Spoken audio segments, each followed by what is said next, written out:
আপনার নামটা বলেন। সমাপ্তি। সমাপ্তি। বয়স? 22। ওকে সমাপ্তি, আপনি কেন মনে করলেন যে আজকে এই ধরনের সিক্রেটস নিয়ে লাখ লাখ মানুষের সামনে নিজেকে হাজির করা প্রয়োজনটা আসলে কি? আসলে আমার মতো অনেকেই হয়তো ফ্যামিলিতে এরকম সিচুয়েশনে পড়ে, যাতে সবাই বুঝতে পারে আর মা বাবা যেন বাচ্চাদের প্রতি বেশি খেয়াল করে, এই জিনিসগুলো যাতে বুঝতে পারে, তাদের সঙ্গে ফ্রিলি কথা বলে, এই জন্যই আসা। আচ্ছা, এবং আপনি কি আমাদের অনুষ্ঠানটা শোনেন? হ্যাঁ, রেগুলার শোনেন? রেগুলার বলতে ওইরকম শোনা হয় না, এই সারাদিন কাজ করে হাজবেন্ড আসে, বাচ্চা নিয়ে ঘুমায় পড়া হয়, ইউটিউবে শোনা হয়। ওকে ঠিক আছে, চলেন। আপনি যেহেতু ইউটিউবের কথা বললেন, আমি একটু বলে নিই শুরুতে প্রিয় শ্রোতা, আমাদের ইউটিউব চ্যানেলটি হচ্ছে www.youtube.com/dfm904। আমি আবারও বলছি youtube.com/dfm904। এবং আপনারা নিশ্চয়ই জানেন আমাদের ইউটিউবে একটা বিশেষ সুযোগ সুবিধার কথা আমরা বলে আসছিলাম অনেকদিন ধরে, এবং সেটা চালু হতে যাচ্ছে খুব শীঘ্রই। সেটা হচ্ছে অনুষ্ঠান চলাকালীন সময়ে একই সাথে আপনি ইউটিউবে একই সময়, অর্থাৎ রাত 11টায় আমাদের রেডিওতে অনুষ্ঠান শুরু হয়, ইউটিউবে 11টার সময় আমরা অনুষ্ঠানটা চালিয়ে দেব, এবং যেভাবে আপনি রেডিওতে শুনতে পান সেভাবেই আপনি ইউটিউবে শুনতে পাবেন। এবং ইউটিউবে একটু মানে ইউটিউবের লিসনার যারা, তারা আমাদের রেডিও লিসনারদের চেয়ে একটু এগিয়ে থাকবে। কেন এগিয়ে থাকবে? যদি আপনার অনুষ্ঠানটা ইউটিউবে যদি সাবস্ক্রাইব করে থাকেন তাহলে বুঝতে পারবেন। সুতরাং এটা একটা গ্রেট নিউজ আপনাদের জন্য। একই সময় মানে রেডিওতে 11টার সময় শুরু হবে, ইউটিউবে 11টার সময় শুরু হয়ে যাবে। সো এটা আপনাদের জন্য একটা গ্রেট সুযোগ। তবে এটা ঠিক যে এটা ভিডিও না, এটা প্রিমিয়ার হবে, মানে আপনারা যখন টিউন করবেন 11টার সময় আপনারা পুরো অনুষ্ঠানটা ওখানে শুনতে পারবেন। সো ইউটিউবে যারা সাবস্ক্রাইব করেননি তাদেরকে আমি বলবো যে ইউটিউবে please subscribe it, www.youtube.com/dfm904। Subscribe করে নোটিফিকেশনটা অন করে রাখবেন। সমাপ্তি, শুরু করুন আপনি যেখান থেকে আপনার বলতে ইচ্ছে করে, কারণ আপনি যেহেতু আমাদের অনুষ্ঠান শোনেন, you have lot of ideas about our program. So আপনি আপনার মতো করে শুরু করুন। প্রথমে আমরা ব্যাকগ্রাউন্ডে থাকি, তারপর আমরা দেখে আসলে আপনার জীবনের সিক্রেটসটা কি। জি, ছোটবেলা থেকেই শুরু করি। শিওর। ছোটবেলায় আমার ভাই হওয়ার পরে আমি 9 বছর পর হই। আচ্ছা। তা আমার বাবা বলতো যে এবার যদি মেয়ে না হয়, মানে আমার মাকে বলতো যে তাহলে কিন্তু তোমাকে রাখবো না। প্রথমে আপনার ভাই হয়? হ্যাঁ। আচ্ছা। তারপর আল্লাহর রহমতে আমি হই। আমার বাবা অনেক খুশি থাকে। আমাকে ভাইয়া যখন হয়, আমার মায়ের বয়স হয়তো তখন 13 বছর। জি। আমার বাবা লজ্জায় আমার ভাইকে কখনো কোলে টোলে নিত না, তা আমাকে অনেক আদর করতো। আচ্ছা। অনেক আদর করতো।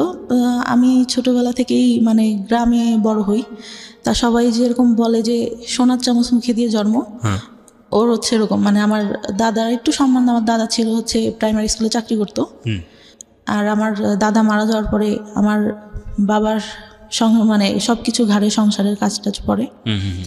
আর আমার বড় চাচা হচ্ছে পড়ালেখা করতো, ছোট চাচাকেও আমার বাবা পড়ালেখা করায়। আচ্ছা। পড়ালেখা করালে আমার চাচা একটা টাইমে হচ্ছে মানে একটু বড় হই, তখন একটু বুঝতে পারি, হয়তো 4-5 বছর বয়স, তখন থেকে মানে আমাকে কিভাবে যেন মানে ভালো করে মানে ব্যাড টাচ যেটাকে বলে ওরকম করতো। আমি বুঝতাম না, তখন তো বুঝি না আসলে এগুলা কি, ওটা বোঝার বয়সও না। আমার মানে আপন চাচা? হ্যাঁ, আপন চাচা, ছোট চাচা। ওকে। আমি তখন অতটা বুঝি না। আমার ঘুম আসানোর সময় বা দেখা গেছে পড়তে বসানোর সময় করতো, আমি বুঝতাম না যে আসলে এগুলা কি, কেন করতেছে। ওকে। তা আমার বাবা একটা পর্যায়ে বুঝতে পারে, তার অ্যাপেন্ডিসাইডের অপারেশন করে, তার সামনেই হয় মানে ঠোঁটে কিস করা যেটাকে বলে, ওটা করে। আমি ভাবি ছোট তো তখন, এটা তো বুঝি না কি। এখন বুঝি যে ওটা কেন করলো আর আমার বাবা কেন তখন কিছু বললো না, এটা মনে হতো। তাই একটা পর্যায়ে যখন এরকম মানে গায়ে হাত টাত দিত, তখন আমার বাবা একটা পর্যায়ে আমার কাছে জিজ্ঞাসা করে, আমার চাচাকে কিন্তু কোনো কিছু জিজ্ঞাসা করে না, আমাকে জিজ্ঞাসা করে। জিজ্ঞাসা করলে আমার চাচা আবার ভয় দেখায় যে তুমি যদি বলো তোমাকে ধরে মারবে। বলো মানে কি? মানে আপনার চাচা কি শিওর হয়ে গেছিল যে বিষয়টা আপনি জানেন বা বিষয়টা আপনি বোঝেন? যখন একটু বোঝা শিখলাম, হয়তো 7-8 বছর। আপনি কি কোনো কিছু জিজ্ঞেস করতেন না বিষয়টা নিয়ে, যে তুমি আমার সঙ্গে এরকম আচরণ কেন করছো? বা ভয় পাইতাম অনেক। চাচাকে ভয় পেতেন? হ্যাঁ, অনেক ভয় পেতাম। কেন ভয় পেতেন? মানে উনি আমাকে ধরতে আসতেছে, মানে ওই জিনিসটা ফিল হইতো যে কখন যেন হাত দিবে, কখন যেন কি করবে। মানে উনি আসলে পরে আমি ঘর থেকে একটা বেরোনোর অজুহাত খুঁজতাম। তো আপনি তখন 4-5 বছরের বয়স। 4-5 বছরের বাচ্চারা তো অনেক বেশি স্পন্টেনিয়াস হয়, মার সাথে ফ্রি হয় বা ভাইয়ের সাথে। আপনার ভাই তো বড়ই ছিল, পড়ালেখা করতো, ওরকম করে মানে অতটা ফ্রি ছিলাম না। তো বাবা বিষয়টা জানার পরে আপনাকে প্রশ্ন করে? হ্যাঁ, তখন হয়তো 7-8 বছর বয়স হবে। তখন 3-4 পড়ি হয়তো। আচ্ছা, তা আমি মানে বলি যে না, তা বলে আমি তো দেখছি। আমি বললাম, আমি তখন কথা বলি না কোনো। তাহলে আমি কি তোর চাচার কাছে জিজ্ঞাসা করবো? আমি বলি যে সেটা তুমি জানো।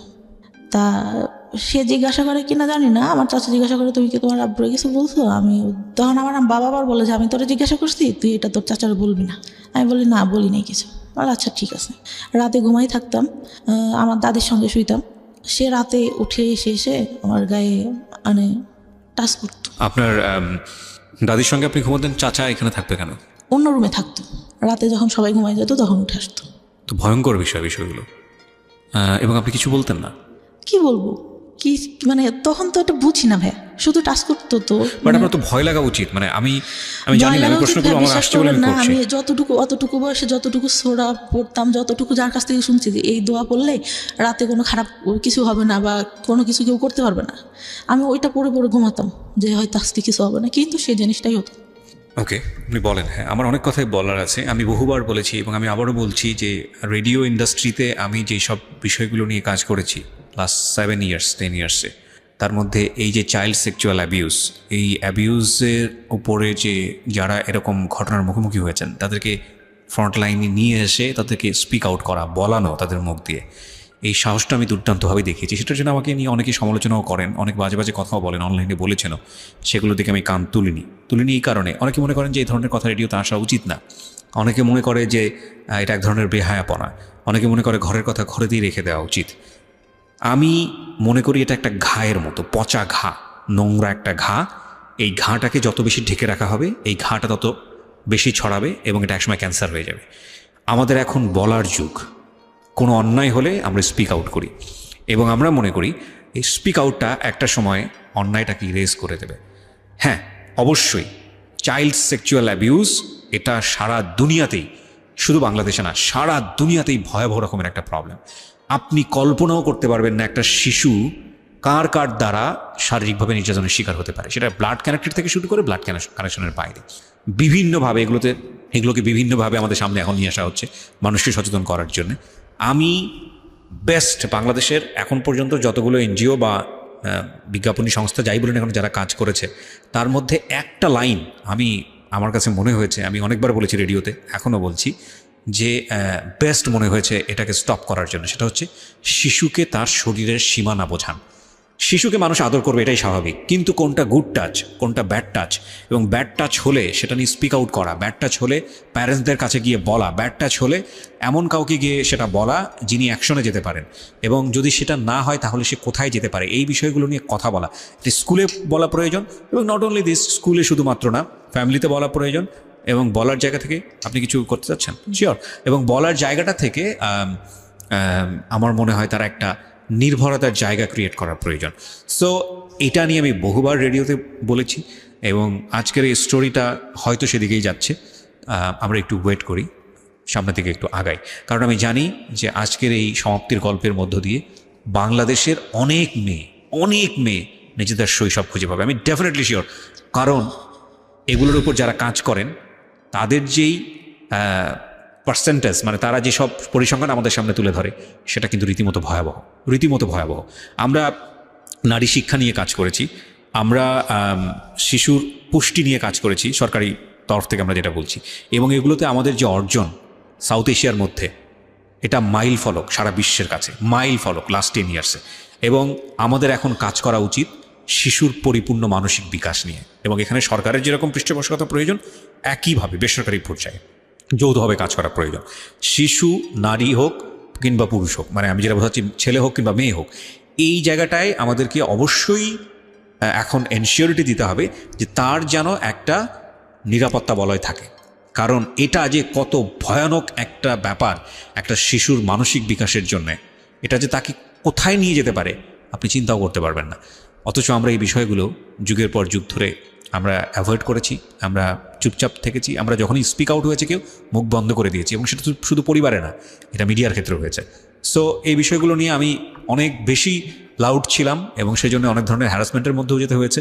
ফাইন, ইস লেস ওকে, চেঞ্জ আনতে গেলে কিছু না কিছু হ্যারাসমেন্ট শিকার হতেও হয়। ওকে, বলুন তারপর যেখানে আপনি ছিলেন, যে চাচার বিষয়টা বলছিলেন, তারপর ওরকম হতে থাকে। আমি স্কুলে অনেক পড়ালেখা অনেক ভালো ছিলাম, আচ্ছা অনেক ভালো ছিলাম বলতে 2-3 রোলের মধ্যে সবসময় থাকতো। আচ্ছা, আমি একটা জিনিস যেটা বুঝলাম, আপনার বাবা বিষয়টা জানলো এবং সে বললো যে চাচাকে না বলতে, না বলতে, এবং আপনি সেটাই করলেন। হ্যাঁ। এবং আপনি ধারণা করেছিলেন বাবা যেহেতু বিষয়টা জানে সুতরাং এটার একটা প্রতিকার বা কোনো একটা কিছু হবে, সেটা তখন হয়নি। না, ওকে, তারপর? পড়ালেখা অনেক ভালো থাকে, কিন্তু যখন মানে বুঝতে শিখলাম তখন পড়ালেখা থেকে মানে আমি কেমন যেন হয়ে যাই। মানে পড়ি কিন্তু আমি মানে সেরকম করে পড়ালেখা হচ্ছে না। আচ্ছা, মানে কনসেন্ট্রেশন যায় না, নাকি আগ্রহ থাকে না, কোন কোথায় সমস্যা? পড়ালেখা করি কিন্তু টেনশন ভেতরে কাজ করে, ভালো লাগে না। সবাই যেরকম অন্য পাশে দেখতেছি, অন্য ছেলে মেয়েরা যেভাবে বড় হচ্ছে, ওদের লাইফে কোনো ঝামেলা নেই, আমার কেন এত সমস্যা, এটা মনে হতো। আর ক্লাস 5 থেকে ভালো রেজাল্ট হয়, তখন যখন 6-এ উঠি তখন থেকে পড়ালেখাটা ডাউন হতে থাকে আস্তে আস্তে। ওকে। আর তখন আমি রিলেশন বলতে আমার ফ্রেন্ডরা রিলেশন করতো ক্লাস 5-এ। তখন আমি বলি যে তোরা রিলেশন করিস, এটা কেন, এতটুকু বয়সে মানুষ রিলেশন করে? তা একটা ছেলে আমাকে পছন্দ করতো, আমাদের থেকে উপরে পড়তো, আমার খালাতো ভাইদের সঙ্গে পড়তো। তা আমি বলি যে ওরা বলতো যে তোর এই ছেলেটার সঙ্গে রিলেশন করাই দিব। আচ্ছা, আমি বলি আমি তো ওনাকে পছন্দ করি না, কেন রিলেশন করবো? আমার খালাতো ভাইয়ের সঙ্গে আমার একটা বান্ধবী রিলেশন করতো, ওরা সবসময় খেপাইতো আমাকে। তা আমি বলতাম যে না, আমি কখনো করবো না। ওরকম বলতে বলতে আমি বললাম যে আমার একটা ভাইয়ের সঙ্গে সম্পর্ক আছে, মিথ্যা কথা যেটা বলি যে সম্পর্ক আছে। পরে বলতে বলতে মানে ওই ভাইয়াটা থাকতো ওর মামার বাড়িতে। তা একটা সময় ভালো লেগে যায়, ওই সময় তো ভাইয়া বুঝি না যে রিলেশনটা কী জিনিস। ওই ছবিতে দেখতাম পছন্দ করতেছে, দেখা হচ্ছে, কথা বলছে, এটাই। আচ্ছা। পরে কিন্তু তার মধ্যেও কিন্তু কন্টিনিউ আমার চাচা যখন বাড়িতে আসতো, তার মধ্যে একটা কথা ভুলে গেছি, আমার চাচা মানে মেন্টালি সমস্যা হয়। আচ্ছা। মানে আমার চাচিকে বিয়ে করার জন্য, আমার চাচি যে বিয়ে করবে এটার জন্য। তারপরে ডাক্তারের কাছে নিয়ে যায়, ডাক্তার বলে যে পাগল টাগল কিছুই হয় নাই, বিয়ে দিয়ে দেন, ঠিক হয়ে যাবে, যেটা বলতেছে সেটা করেন, শুধু শুধু কেন টাকা ঢালতেছেন। আচ্ছা। ডাক্তার রেগে এক পর্যায়ে বলে। ওকে। পরে নিয়ে এসে আমার বড় চাচা তো বলে দিছে যে ওর পড়ালেখাও করাবো না, কিছুও করাবো না, আমি ওকে দেখতে পারবো না, তুইও বাদ দে, তুই করে কোনো লাভ নাই ওর জন্য কিছু করে। আমার বাবাকে বলে। আমার বাবা তখন কান্না করে আর বলে যে আমার বাবা বেঁচে নেই, আমার বাবা যদি বেঁচে থাকতো তাহলে তো এরকম হইতো না, আমার যদি রক্ত বিক্রি করেও কিছু করতে হয় আমি আমার ভাইয়ের জন্য করবো, এরকম করে বলে। আচ্ছা। তো বিয়ে দিয়ে দেয়, বিয়ে দিলে ভাই সেই রাত থেকেই ঠিক। আচ্ছা। মানে সে একদম পুরা সুস্থ। ওকে। কিন্তু তার মধ্যেও কিন্তু যখন ওই সমস্যাটা হয় তখন কিন্তু আমাকে কখনো ওরকম কিছু করে নাই, বা ও সবাই লোকজন থাকতেই আসতেছে, কিন্তু তারপর থেকে কিন্তু আবার শুরু হয়। আচ্ছা। তো ক্লাস 6-এ ওঠার পরে ওরকম রিলেশন হওয়ার পরে মানে একটা পর্যায়ে কি হয়, আমার বাড়ি থেকে জেনে যায়, আমার বাবা আমাকে ধরে অনেক মারে, রাতে মাঠে নিয়ে যেয়ে বাস আছে না, বাস দিয়ে অনেক মারে, আমার গায়ে একদম রক্ত জমে যায়। ওকে। ওই সময়টা যদি বুঝাই বলতে ভাই তাহলে তো বুঝতাম, তখন তো বুঝি না। পরে তারপরে 6-এ ভালো একটা রেজাল্ট আসলো, আসার পরে 7 উঠলাম, ওরা পরে মানে অনেক রাগ হইতো আমার যে কেন এরকম কেন করবে আমার সঙ্গে। ওকে। আর ছোটবেলা থেকে ভাই এমন করে মানুষ করছে আমাকে, আমি কখনো কোনো কিছু না চেয়ে আমার বাবার কাছে পাইনি। আচ্ছা। যখন যেটা চাইছি। পরে কি হয়, যখন একটু মানে 8-এ উঠলাম, JSC-তে অনেক খারাপ রেজাল্ট হবে, JSC-তে রেজাল্ট খারাপ হলো, তারপর থেকে যে রিলেশন করতাম ওইটা থেকে আমার বাবার একটু রাগ। আর বাবার কথা কি বলবো, মানে বাবা তো বাবাই, জন্ম দিছে, মা বাবাই হয়। তো তখন থেকে তো আমার একটা ছেলের সাথে সম্পর্ক হয়, আমার মামা থাকে একটা, তিনি ডাক্তার ছিলেন, তার বোন, মানে দূর সম্পর্কে। আমার মা আর বাবার বাসা কাছাকাছি, জি।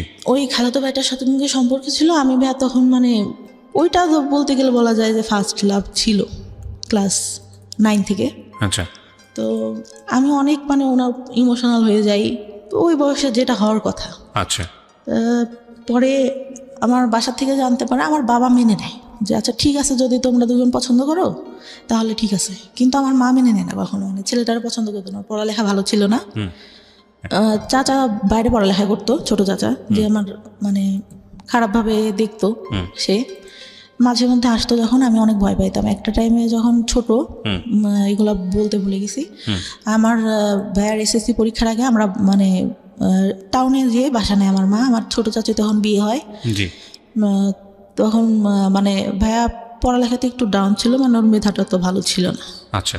তো এখানে নিয়ে যায় বা বলে যে এখানে তো কাজ টাজ করতে হয়, পড়তে পারে না, কি করে পারে না পারে, বাসায় গেলে ওইখান থেকে মানে ও টাউনে পড়ালেখা করতো, তো ওখান থেকে সুবিধা হবে। হ্যাঁ ওইখানে বাসা নেই, আমি ভালো একটা স্কুলেই পড়ালেখা করতাম, ছোটো মানে নার্সারি থেকে শুরু করি। আচ্ছা ওখান থেকে ক্লাস 5-4 পর্যন্ত ওইখানে পড়ি। তখন ওইখানে মেবি 2 বছর মতো থাকা ছিল টাউনে। তো তখন ফ্রেন্ডদের সাথে অনেক ভালো, এখান থেকেই যেতাম। আমার খালাতো ভাই একটু উপরে পড়তো, আমি নিচে পড়তাম। আর ওই ভাইয়ার পরীক্ষা দেয়, এসএসসিতে ফেল করে ইংলিশে। আচ্ছা আমার বাবা নাকি, আমি তো তখন ছোটো ছিলাম, মনে নেই, আমার মা যতদূর বলে, তো অনেক কান্না করে আর বলে যে আমার মেয়ে আমার কখনো মানে খারাপ কিছু করবে না, আমার মেয়ে আমার সম্মান রাখবে। আমার ভাইয়ের একটা কি ছিল, ও আব্বু যখন থাকতো না, ও বসে বসে টিভি দেখতো, যে আব্বুর আসা শব্দ শুনতো, তখন আব্বুর বাইক ছিল, শব্দ শুনলে আস্তে করে টিভিটা বন্ধ করে পড়তে বসে যেত।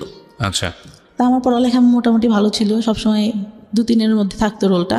আচ্ছা বা আমার স্কুলে অনেক মানে ছাড়া অনেক ভালোবাসতো।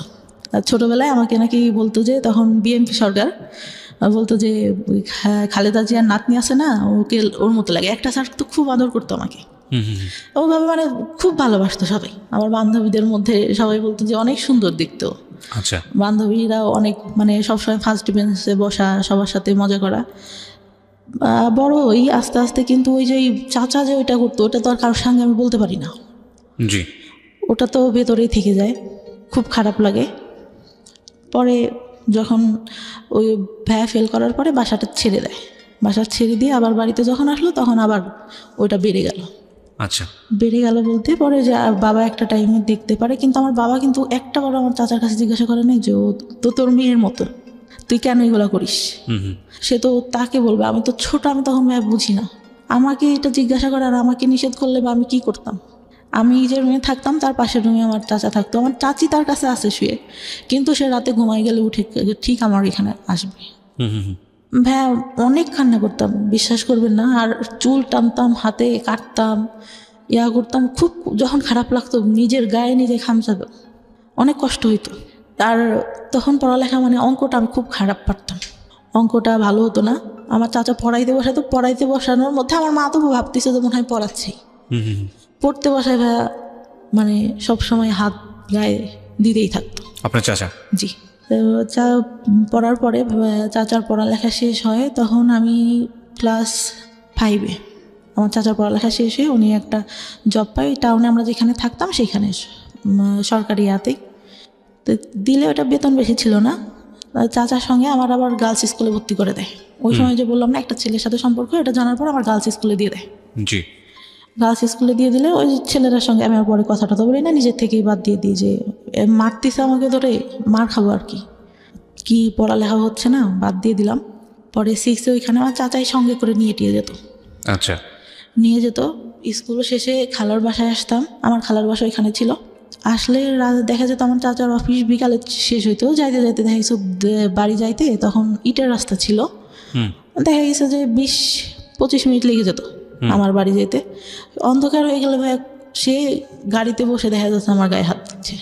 মানে এটা কন্টিনিউ একটা ভয়ঙ্কর রকমের একটা মানুষ আপনাকে, মানে আপনার কাছে তো এরকমই মুহূর্ত হওয়ার কথা, যে মানুষটাকে আমি এত বেশি অপছন্দ করি, সেই মানুষটা আমার পাশে কন্টিনিউয়াসলি এটা করছে, এবং আপনি সেটাকে মুখ বন্ধ করে মানে একজনের শাই ফিল হোক বা যেটার কারণেই হোক, আপনি কাউকে স্পিক আউট করছেন না, কাউকে বলছেন না? কাউকে না।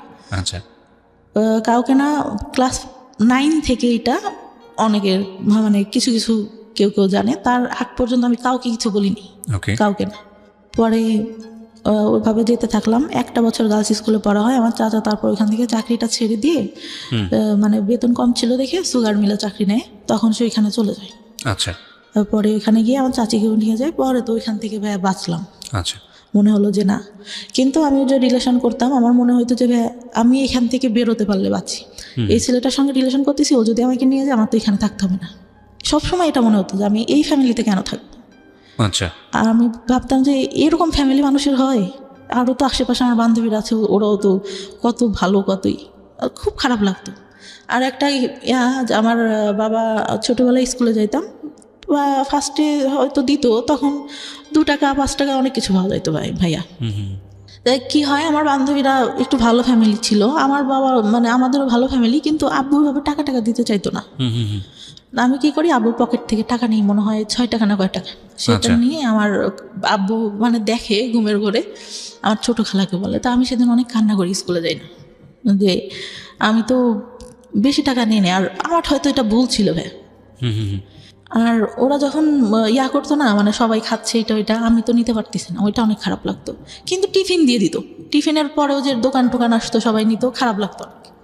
আচ্ছা, আমার চাচা কি করতো, এই গায়ে হাত দিত, এটা করতো এটা করতো, টাকা দিত হাতে, যা হবে বাসা স্কুলে যে এটা খেয়ে ওইটা খেয়েও।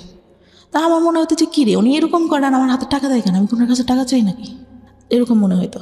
আর আব্বুর উপর অনেক রাগ হইতো যে কী ব্যাপার, উনি কিছু কেন বলে না, উনি তো জানে। পরে 5-এ ভালো রেজাল্ট করলাম, একটা ভালো রেজাল্ট আসলো, বৃত্তি দিছিলাম, বৃত্তি পাইনি কিছু নাম্বারের জন্য। অনেক আশা নিয়ে গার্লস স্কুলে ভর্তি করলো, গার্লস স্কুলে পড়তে পারলাম না। চাচা ওই যে গেল, কে নিয়ে যাবে, আমার বাবার ভাই কে নিয়ে যাবে, অন্য মানুষের সাথে রিলেশন করে, তখন যদি কিছু করে ফেলায়, এই চিন্তাটা। কিন্তু ভাই ওই সময় রিলেশন আমি কিছুই বুঝি না, ওই সিনেমা দেখতাম, শুক্রবারে সিনেমা হবে, সবাই আসতো আমাদের ওইখানে, আমাদের বাড়িতে একটা টিভি ছিল। আচ্ছা, ওই সবাই আসতো দেখতে, সবাই বসে দেখতাম। ওই আগেকার যুগে শামানা, তারপরে রাজ্জাক, এদের মানে মুভি দেখতাম, আর ভাবতাম যে এই ভালোবাসা মনে হয় দেখা হচ্ছে, কথা বলতেছি, একজন একজনকে পছন্দ করে, এটাই, এর বাইরে কিছু না। আচ্ছা। পরে গার্লস স্কুল থেকে ক্লাস 7-এ এসে ভর্তি হলাম গ্রামের স্কুলটাতে। ওইখানে ছেলেমেয়েরা সবাই একসঙ্গে, আমার বান্ধবীরা প্রেম করতো, এই করতো সেই করতো। আমি ভাই কোনোদিনও স্কুলে প্রেম করি নাই, কেন জানি না। আমার স্কুলের ছেলেদের একসাথে পড়তেছি, ভাইয়ের মতো, ফ্রেন্ডের মতো, ওদের সাথে প্রেম করবো না, আমার এটা কখনো মাথায় আসতো না, কেন প্রেম করবো বাইরে। পরে ওই আমার ক্লাস 7 যায়, আমার চাচা মাঝে মধ্যে তখন বাড়িতে আসতো ছুটিতে। আবার দেখা গেছে ওই চিনির মিলে চাকরি পাওয়ার পর ওনাদের তো কোয়ার্টার দেয়, ওইখানে যাইতাম, অনেক সুন্দর ছিল ভাই কোয়ার্টার গুলা, যাইতাম, অনেক ভালো লাগতো দেখতে, অনেক গোলাপ ফুল, আমি ছোটবেলা থেকে ফুল অনেক পছন্দ করি, ফুল গাছ নিজে এনে এনে লাগাতাম, ওই 5-6 টাকা দিয়ে ফুল গাছ কিনতে পাওয়া যেত, ওইগুলো এনে লাগাতাম, অনেক পছন্দ করতাম। ওইখানে গেলে অনেক ভালো লাগতো আমার, অনেক ফুল, গোলাপ ফুল ধরে ধরে আছে অনেক কালারের, এই ফুল ওই ফুল, অনেক ভালো লাগতো। কিন্তু ভাইয়ার কী হইতো, দেখা গেছে আমার চাচি গোসলে ঢুকছে বা আম্মু নাই, ওই সুযোগে আমার চাচা এসে হঠাৎ করে হাত দিবে। তখন তো একটু বড় হয়েছি, আমার ফার্স্ট পিরিয়ড হয় ভাইয়া 6 না হলে 7 থেকে, অত তাড়াতাড়ি পিরিয়ড, মানে আমি তখন ভাই প্যান্ট পরি, স্কুলে গেছি, স্কুল থেকে আসছি, আম্মু আমার প্যান্ট দেখে বলে এটা কি তোর, আমি বললাম এটা কি, আমাদের তখন হচ্ছে আমার মানে জমি আছে আমার বাবার অনেক, তা আমি বলি যে ওই কাকুটা মনে হয় মোবাইল দিয়ে হাত মুছছে এটা। তা বললে যে না, এটা এরকম না। আমার চাচি, আমার মাও কিন্তু অতটা ফ্রি না, আমার মা আমাকে কিছুই বলে না, আমার ছোট চাচিকে বললো যে ওর এটা হয়েছে, তুই ওকে শিখাই। আমি মানে তখন মানে ন্যাকড়া ইউজ করে, ওটা আমি বুঝতাম না ভাই কীভাবে, আমার দেখাই দিয়েছে কিন্তু আমি ওইটা বুঝি না। আচ্ছা, তখন জানতে পারলাম যে প্যাড ইউজ করে। ওটা যদি আম্মুকে বলতাম, আম্মু যদি আব্বুকে বলতো, আব্বু বলতো দুনিয়ার লোক ন্যাকড়া ইউজ করে, তোমার মেয়ের প্যাড লাগে। এটা বাবা বলতো? হ্যাঁ। ভেরি ব্যাড, ওকে, প্রিটি ব্যাড, মানে নাথিং টু সে। ওকে, বলেন তারপরে কি হয়েছে? পরে ভাই আমি মানে কাপড় টাপড় নষ্ট করে ফেলতো, মানে you don't know how to manage it. না বুঝতে, বিষয়গুলো আসলে খুব সেন্সিটিভ, মানে আমাদের সমাজে এগুলো নিয়ে কথা বলাটাও অন্যায়, কিন্তু এগুলো একটা মানুষের জীবন আচরণের সঙ্গে জড়িত, এবং একটা মানুষকে যদি আমরা সুস্থভাবে বড় করতে চাই, তাহলে তার যে বেসিক নিডগুলো, এই নিডগুলোকে আমাদের সাপোর্ট দেওয়া উচিত। একটা মেয়ে শুধুমাত্রই লেখাপড়া শিখে, নারীর শিক্ষা, নারীর অধিকার, অমুক ঠমুক এগুলো নিয়েই শুধুমাত্র একজন নারী না, নারী জন্মগতভাবে একজন পুরুষের চেয়ে আলাদা, সুতরাং তার আলাদা কিছু সাপোর্ট দরকার হয়, এবং সেটা ফ্যামিলি থেকেই শুরু হওয়াটা জরুরি। দেখুন, উনি যে বিষয়গুলো নিয়ে কথা বলছেন, এগুলো নিয়ে আমাদের সমাজে খুব একটা কথাবার্তা হয় না, এগুলোকে আমরা ট্যাবু মনে করি, এগুলো নিয়ে আমরা কথাবার্তা বলি। অথচ আমাদের ধর্মে এত সুন্দরভাবে বিষয়গুলো ব্যাখ্যা করা আছে, এত ইন ডিটেলি ব্যাখ্যা করা আছে, অথচ এগুলো নিয়ে আমরা কথা বলার প্রয়োজন মনে করি না। এবং এগুলো নিয়ে কথা বলা উচিত এই কারণে যে এগুলো একটা মানুষের বেসিক নিড, স্বাস্থ্যের সঙ্গে জড়িত, একটা মানুষের প্রপারলি বড় হওয়ার সঙ্গে জড়িত, এবং এগুলো নিয়ে খুব সুন্দরভাবে বোঝানো উচিত। হ্যাঁ, উনি যখন বলছেন তখন উনি চোখ মুছছেন, কারণ আমি জানি যে এটার মধ্যে আসলে অনেক বড় একটা কষ্ট জড়িয়ে আছে, এগুলো প্রয়োজনীয় জিনিস। হ্যাঁ, ওকে, একটু আমরা সামনের দিকে আগাই। আপনি যখন এই বিষয়গুলো ফ্যামিলিতে বলতেন, বিষয়গুলো সামহাও হাইড করা হতো বা আপনার যে Hide পরিমাণ করা এক্সপেক্ট হতো বলতে করতেন? মানে আম্মু বলে দিছে আপনার কি কারোর কখনো কাছে। অপরাধী মনে হতো যে এই জিনিসটা যে হলো, আরে না জানি কত বড় অপরাধ হ্যাঁ করে আমার ফেলছি? কাছে মনে হতো, কারণ আমার মা বলে দিছে কাউকে বলা যাবে না। এগুলা হ্যাঁ এগুলা কাউকে বলা যাবে না, হয়েছে এতটুকু বয়সে এটা হয় নাকি, আমি কি করবো, এটা কি আমি ইচ্ছা করে হয়েছি? দেখেন কত ইম্পর্টেন্ট একটা বিষয়। উনি এখানেই কিন্তু একটা ভয়ঙ্কর রকমের একটা মানসিক বাধাগ্রস্ত হলো। ও নিজেকে অপরাধী ভাবা শুরু করেছে এবং এটা তো সম্পূর্ণই ন্যাচারাল একটা বিষয়। এবং সেখানে মা যদি ধরনের কথা বলেন, মাও হয়তো বুঝে বলেননি, কারণ মাও হয়তো তার মার কাছ থেকে এটা শুনেছেন। বংশ পরম্পরায় এই ধরনের ভুল শিক্ষা আমরা ক্যারি করে বেড়াচ্ছি। এবং এই সময়টাতে এই যে এই কথাটা, এটা হয়তো উনি কোনো কিছু মনে করেই বলেননি, কিন্তু এটা যে শিশুর মানসিক বিকাশের ক্ষেত্রে অনেক বড় একটা বাধা হতে পারে, এটা কিন্তু আমাদের মাথায় রাখতে হবে। এবং এই ব্যবহারগুলো করা যাবে না শিশুর সঙ্গে। হ্যাঁ, বলুন তারপর। তারপর আমার চাচিকে বলে, আমার চাচি কি করে সারা এলাকা ধরে এর কাছে যে গল্প করে, ওর কাছে যে গল্প করে, সবার কাছে ছাড়াই দেয় এই বিষয়গুলো নিয়ে। এই বিষয়গুলো নিয়ে। আচ্ছা, পরে কি হয়, মানে কেউ দেখলে আমার দেখতে হাসে, তা আমার তো ওইটা অনেক খারাপ লাগে যে কেন হাসতেছে বা এটা কেন। পরে আমরা 3টা বান্ধবী ছিলাম, বান্ধবী বলতে একটা ছিল আমার থেকে বয়সে 2 বছরের বড় হবে, কিন্তু একসঙ্গে পড়তো, পড়ালেখাটা অত ভালো আচ্ছা, ছিল না। আচ্ছা। 3 জন একসাথে বেড়াতাম। আমার পাশে আর একটা চাচা ছিল, চাচা ছিল, সে আবার কি করতো, আমাদের 3 জনকে দেখি ওরকম 3 জনের সঙ্গে। আমার খারাপ লাগতো, কি ব্যাপার আমার সঙ্গেই কেন এরকম হচ্ছে, আমি কেন। আর আমি ছোটবেলা থেকে যেরকম দেখতেছেন অতটাই আছিলাম না, কিন্তু লম্বা হাইটে যারা 2-3 বছরের বড় তাদের থেকে লম্বা টম্বা ছিলাম, ছিলাম। তো ওরা মানে আমার দিকে সবার নজর, কেন জানি না।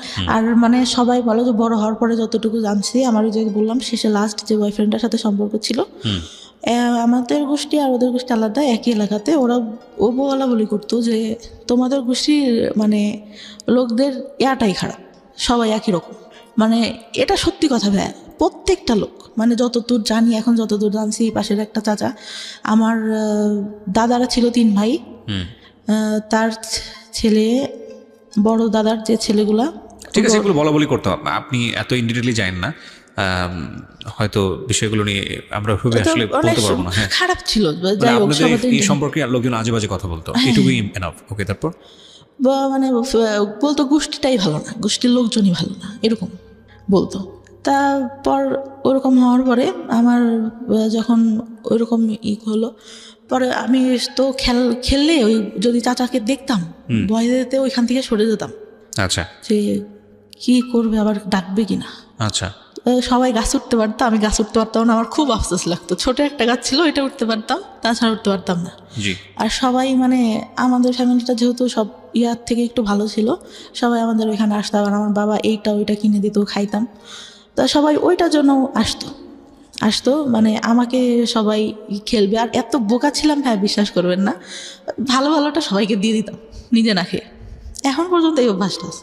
তা যখন 6 থেকে গার্লস স্কুল থেকে 7 আবার এখানে এসে ভর্তি হলাম, বান্ধবীরা প্রেম করে, এই করে সেই করে, আমার খুব খারাপ লাগে, স্কুলে কেন এটা করবো, আবার স্যাররা দেখা যাচ্ছে ওইটা নিয়ে খারাপ খারাপ কথা বলতেছে, তো খারাপ লাগে। তারপরে আমি স্কুলে যাই, যখন পিরিয়ড হতো তখন স্কুলে যাইতাম না ভাইয়া, কারণ আমি ক্যারি করতে পারি না ওটা, আমি কাপড় নোংরা করে ফেলতেছি। আচ্ছা, এই সময় আপনার মা আপনাকে কোনো সাপোর্ট দিত না? না, মা টাকা পাবে কোত্থেকে, মা ওই যে হাঁস মুরগি একটু পালতো, ওইটা দিয়ে দেখা গেছে এইটা ওইটা করতেছে সংসারে। আমার বাবা কেমন ছিল, এই বাজার করতেছে, এই করতেছে, লোকজন আসতেছে, আহামরি কেনা কিনতেছে, কিন্তু সংসারে কি দরকার হইলো, ওটা নিয়ে তোর কোনো মাথা ব্যথা নেই। তখন স্কুলে যাইতাম না, তখন আমার মায়ের উপর আমার বাবা অনেক গালাগালি করতো যে কি পড়ালেখা করে না, স্কুলে যায় না, এই বছরে কয়দিন স্কুলে যায়, কয়দিন যায় না। পরে তখনও ভালো রেজাল্টে আসতে হয়, কিন্তু যখন চাচা ওই যে চাকরি পাইলো আসতো, তখন ওই যে গায়ে হাত টাত দিত, তখন তো একটু বড়, যখন পিরিয়ড হয় তারপর থেকে তো বুঝি, অনেক কিছুই বুঝি, শুনি, বান্ধবীরাও বলে, আবার বড় যে আপুগুলা ছিল ওরাও বলে, তখন বুঝি। তখন আসলে ওইটা মাথার মধ্যে কাজ করে যে এইটা কি করতেছে আমার সঙ্গে কেন, তখনও কিছু বলতে পারি না।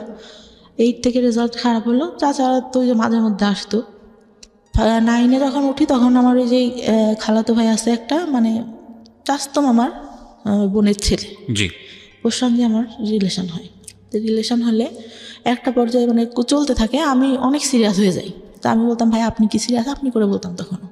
তা বলতো সিরিয়াস ছিলাম না, এখন হই। তা আমার মানে অনেকের কাছে আমি নাম্বার দিয়ে, আমার বড় আপুরা যারা ছিল বলতাম যে পরিচয় না দিয়ে কথা বলবা, দেখবা যে আসলে আমাদের ভালোবাসে না তোমাদের সাথে কথা বলতে চাই। ভাই কী করতো, ওরা যেই ফোন দিত ও কথা বলে দেখা করার জন্য পাগল হয়ে যেত, আচ্ছা, যে আমি তোমার একবার দেখবো, তুমি এখানে দেখা করো।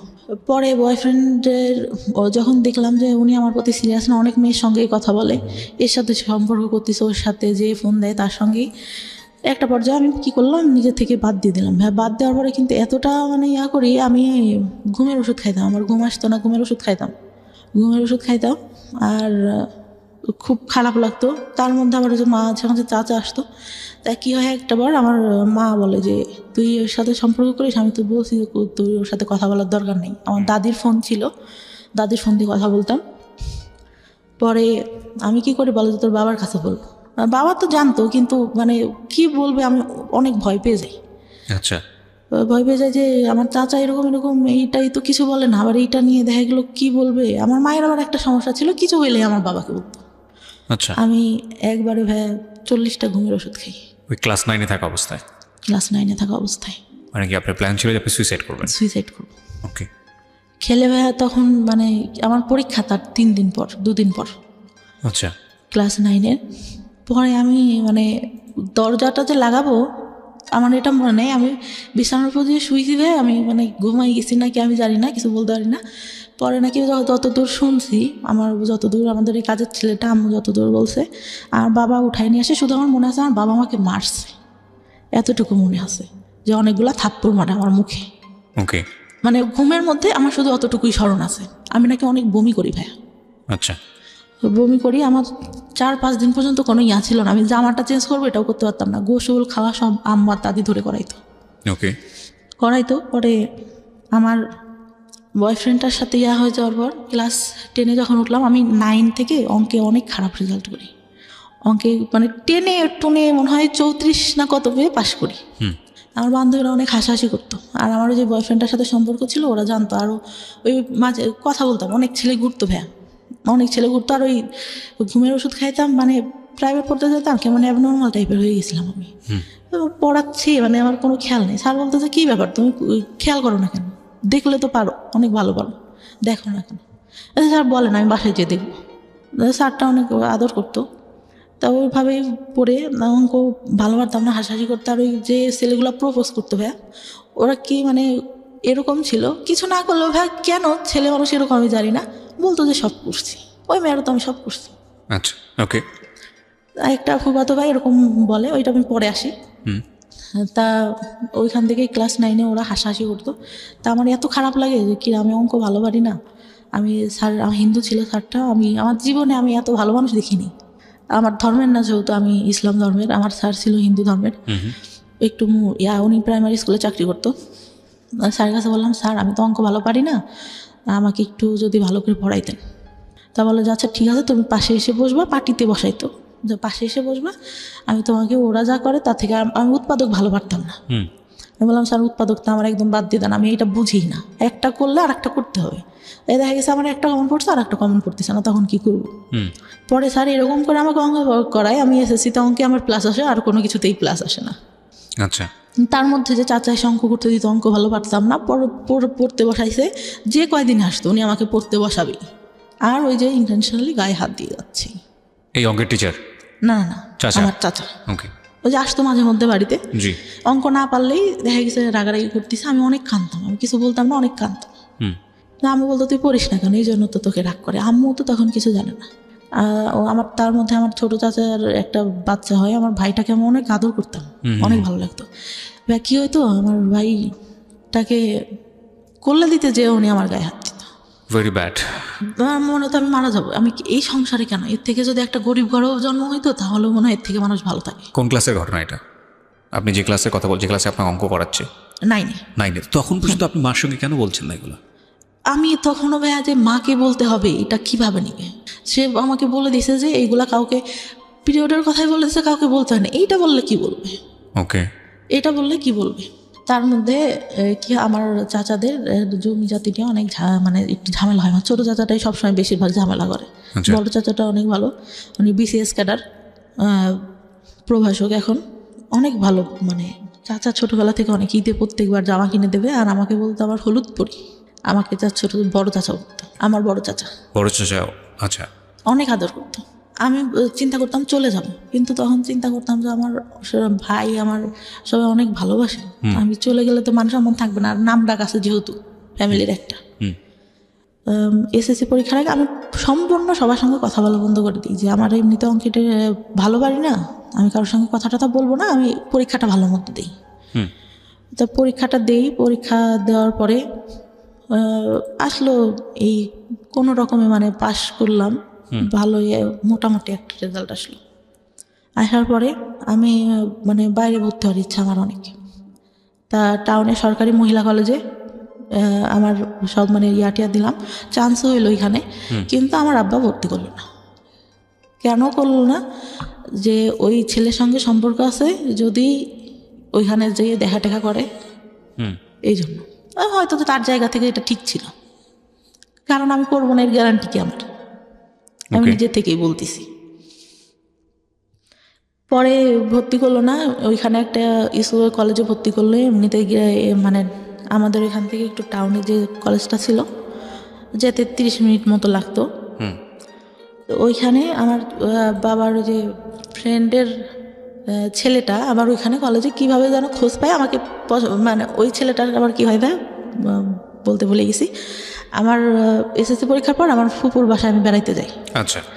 গেলে তা ওরা তো আমাদের বাসা থেকে আগের থেকে আসেই, দেখা গেছে একটা অকেশন হলে, একটু অনুষ্ঠান হলে আসে, আঙ্কেল আসে, আঙ্কেলের ছেলে আসে।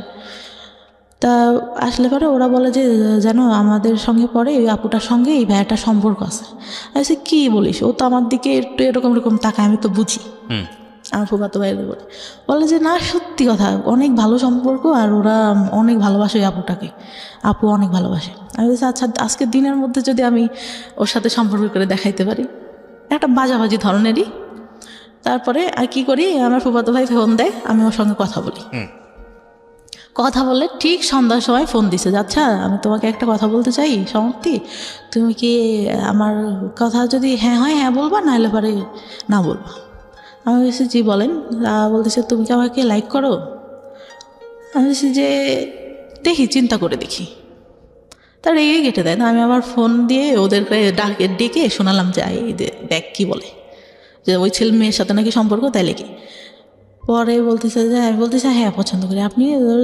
আচ্ছা I think I love you, ও বলে আমাকে। আচ্ছা ঠিক আছে, আই লাভ ইউ টু। কিন্তু আমি তো মানে ওরকম করে না। তো ওরা যে আবার কি করে, ওই মেয়েটাকে বলে দেয় যে আপনি যার সাথে সম্পর্ক করেন ওই ছেলেটাতে এই হয়েছে। আমি কিন্তু ওকে আমি বলছি তুই কিন্তু বলবি না, একটা মেয়ে কষ্ট পাবে। আমার যতটুকু মানে মাথার মধ্যে আছে, ও কষ্ট পাবে শুনলে। যাই হোক, ছেলেটা ভালো না, আমি যতটুকু জানতাম। পরে কলেজে ওঠার পরে, কলেজে যখন ভর্তি হইলাম, ওই ছেলেটা কোত্থেকে খোঁজ পাই জানি না, ও প্রত্যেক দিন এসে কী করতো, একটা রুমে 2টা দরজা ছিল, ছেলে দাঁড়া করা রাখতো 4টা। নেশা করতো প্রচুর পরিমাণে। একটা পর্যায়ে ওর বাবা মানে টাকা পয়সা দেওয়া বন্ধ করে দেয়। ওর পুরা মানে আমার সাথে দেখা করার যে আব্বু টাকা দিত, আমার কাছে থাকতো, এতটুকু ধারণা তো আছে। ও ব্যাগের থেকে টাকা নিয়ে নিত, হাত দিয়ে জোর করে নিয়ে এরকম করতো। একদিন যখন তখন যেখানে সেখানে ডাকতো। আমি আবার অনেক ভয় পাইতাম, যে বাবার একটা সম্মান আছে, বাবার টাউনেই দোকান ছিল একটা, ব্যবসা করতে যেহেতু উনি। তা একদিন ডাকে একটা মার্কেটের উপরে, ওখানে একটা ব্যাংক থাকে, এই পাশে আমরা কথা বলতেছি, চেনা জানা একটা লোকই দোকানে, ওই দোকান থেকেই সব কিছু নিতাম। আর আমার এমন ছিল, টাউনের সব দোকানে বলা ছিল যে আমার মেয়ে যদি কিছু এসে নিতে চায় আপনারা দিয়ে দেবেন, টাকা যাবেন না কখনো, যা লাগে আমি দিয়ে দেবো। আমার ছিল, আমি দোকানে গেলে একটা জিনিস পছন্দ হইলে না নিলে আমার কেন রাতে ঘুম আসতো না। আচ্ছা। তা ওই আঙ্কেলটা আমার খালুর দোকান ছিল ওখানে একটা, আমার খালুকে বলে যে এরকম দেখা করছে। এত বাজে করে উপস্থাপন করে দেখা করাটা আমার বাবা নিতে পারে না। এত বড় একটা লাঠি নিয়ে আমার মারার জন্য বসে আছে। রাতে ডাকছে, আমার মা সহ গেছে, আমার মা পাশে বসা। আমি বলছে যা সত্যি তাই বলবে। আমি মামার কাছে যেগুলো জিজ্ঞাসা করে আমি বলি যে না, এরকম তো কিছুই হয়নি। পরে আব্বু বুঝতে পারে যে মিথ্যা সত্য কথা, মানুষের কথা শুনলে বুঝতে পারে, তো কিছু বলে না, বলে আচ্ছা ঠিক আছে। তা ওনারা আবার এরকম বলে যে আপনার মেয়েকে বিয়ে দিয়ে দেন, নাহলে কিন্তু এই ছেলে অনেক প্রবলেম করবে, তাই বলে। তারপরে ইন্টার ফার্স্ট ইয়ারও তো তখন এসএসসি পরে ভর্তি হয়েছি। ইন্টার ফার্স্ট ইয়ার পরীক্ষার কিছুদিন আগে আমাকে একটা ছেলে দেখতে আসে। ছোটবেলা থেকেই চিনি, কিন্তু এভাবেও জানি না যে আমাদের এলাকায় বাসা, এটা জানি কার ভাই কার ছেলে এটাও জানি না। আমার আবার কেমন ছিল যে আমি কোথাও যেতে গেলে আব্বুর কাছে শুনতে হবে, আর বাইরে অত বেরোনোর কোনো ইয়া ছিল না আমাদের। আমি এলাকার মধ্যে আমাদের গোষ্ঠীতেও অনেকের নাম জানি, চিনি, একজনের মুখে চিনি, একজনের নাম জানি, এরকম অনেকে চিনিও না। তো কারণ গোষ্ঠীটা তো অনেক ছাড়ানো ছিটানো, এক জায়গায় তো সীমাবদ্ধ না। তা ওই মানে শাড়ি পরিয়ে এটা দেখে নাকি ওর অনেক ভালো লাগে। পরে আমাকে আমার ভাইয়ের বিয়েতে তো যে মানে আমাদের বিয়ের পরে আবার দেখা যায় যে যেতে হয় বউয়ের বাড়িতে, মানে আমার ভাবির বাড়িতে যেতে হবে। তো আমার ভাই বলে যে তুই চল, আর আমার মামা তোমার কথা বলে যে ও চল। আমি বলি না, যাব না, আমার যেতে ইচ্ছা করে না। কারণ আমি তখন যে টেনশানে, আমার বয়ফ্রেন্ডের সাথে আমার ব্রেকআপ হয়ে গেছে, মন মানসিকতা ভালো থাকে না। আর ভাবিদের বাড়িটাও এরকম ছিল যে আমার পছন্দ না, মানে মাটির রাস্তা দিয়ে যেতে হতো, আমার ভালো লাগতো না। ওকে।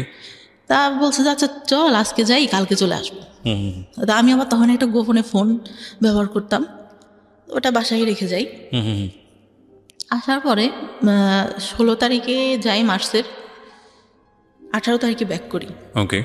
ফোনটা খোলার পরে আমি দেখতেছি আমার ফোনে একটা মেসেজ, আমাকে তুমি খুঁজলে কেন? আমি তোমাকে খুঁজলাম মানে কে এটা, আমি কাকে খুঁজলাম? ওকে। তারপর আমি মানে আমার ফোনে ব্যালেন্স থাকে না, আমি ফোন দিই। তা বললাম যে ভাই কে? বললো, ওর নাম ধরে বললো যে আমি অবাক। আমি বললাম যে আপনাকে আমি খুঁজলাম কে, মানে কি আমি আপনাকে কেন খুঁজবো? বলতেছে না, আমাকে একজন বললো তুমি আমাকে খুঁজছো। আমি আপনাকে খুঁজবো মানে আমি আপনাকে খোঁজার কোনো প্রশ্নই আসে না। তারপরে আবার ফোন দেয় যে আসলে তুমি আমাকে খুঁজো নাই, তুমি আমাকে দেখো নাই। ওর মধ্যে মানে কি হয়, আমার খালাতো ভাই একটা বিয়ে করে, সম্পর্ক করে, ওই মেয়ে দেখতাম ওর দিকে তাকায় থাকে। তা আমার খালাতো বোনের ওয়াইফের আবার সম্পর্কটা ভালো ছিল, মানে ইয়াটা ভালো ছিল না, চরিত্রটা ভালো ছিল না। অনেকের সঙ্গে, ভাইয়ের সঙ্গে ইয়া হওয়ার পরে হুট করে বিয়ে করে, প্রেম করে, অনেকের সাথে আবার কথা বলতে। এই বাসে যেতে গেছে, মানে ঢাকায় থাকতো ওরা, ঢাকা থেকে বাড়িতে যেতে গেছে, কারোর নাম্বার পাইছে, পাশে বসছে, তার সঙ্গে কথা বলা শুরু করে দিছে। এরকম আমি ভাবতাম যে আচ্ছা যে ছেলেটার সাথে কথা বলে এ কি সে নাকি, অবাকের কথা ভাবতাম। তো এইভাবে তাকায় আসতে কেন? আমি আবার পিছন থেকে বসে আমি আবার ওর দিকে তাকায় আসি। তো ও ভাবছে যে আমি ওকে দেখি, কিন্তু আমি তো ওকে দেখি না, আমি দেখি যে ভাবি কেন ওর দিকে তাকায়, আমি তো এটা দেখি। মানে ও অনেক সুন্দর ছিল দেখতে, অনেক সুন্দর। ও 6 ফিট হাইটে, লম্বা, সেরকম দেখতেও সুন্দর। তা তখন বলে যে আমাকে বললো তুমি আমার দিকে তাকাইছিল না। আমি তো তাকাইছিলাম না। তখন আমি এটা খুলেই বলি যে এরকম আমি ভাবছি যে ভাবি আপনাকে দেখে কেন তাকায়, আপনার সঙ্গে কি কথা বলে কিনা। তা বলে না, আমার সঙ্গে কথা বলে না, আমি জাস্ট তোমাকে অনেক ভালো লাগে এই জন্য। আমি পরে বলি যে ভাইয়া আপনি আমার সাথে কথা বলবেন, ঠিক আছে, আমি সব কিছু বলি যে আমার কিন্তু আগে অনেকগুলো রিলেশন ছিল, অনেকের সঙ্গে আমি কথা বলতাম, এগুলো কিন্তু আপনি জানেন এলাকায় যেহেতু এইগুলো আসতে পারে, আর আপনি এইগুলো নিয়ে পরে সমস্যা করবেন, সম্পর্ক করলেও এটা কিন্তু হবে না। পরে ও বলে যে আচ্ছা ঠিক আছে, সমস্যা করবো। মানে যখন রিলেশন হইলো, কথাবার্তা হইতো, ফিজিক্যালি কোনো কিছু না, শুধু এমনিতেই কথা হইতো। কিছুদিন পরে ঠিক সেই কথাগুলো শুরু করলো, কেন করছো, আমার ফ্রেন্ডরাও তো এর মধ্যে আছে, কথা বলছো কেন? ও বলছে যে তোমার সাথে থাকছে, এই বলছে, এই করছে, ওই করছে, আমার তো এইগুলো নিতে কষ্ট হবে। মানে সবাই আপনার নামে বদনাম করতো। বদনাম যেটা, কিন্তু সামনে কখনো কিন্তু কেউ বলেনি, কারণ বাবার একটা ইয়া ছিল, কখনো কেউ বলবে এরকম না।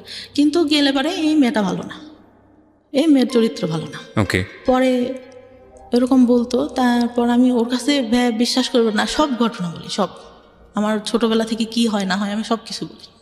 আচ্ছা। ও মানে একটা পর্যায়ে কি হলো, ওইগুলো নিয়েও কথা বলা শুরু করলো। মানে আপনার সঙ্গে ঝগড়া হতো, এগুলো নিয়ে খোটা দিত, এগুলো নিয়ে খোটা দিত। মানে ওইগুলা চাচাদের কথা না নিয়েও বাইরে যে ছেলেদের সঙ্গে কথা বলতাম, এগুলা নিয়ে খোটা দেওয়া শুরু করলো।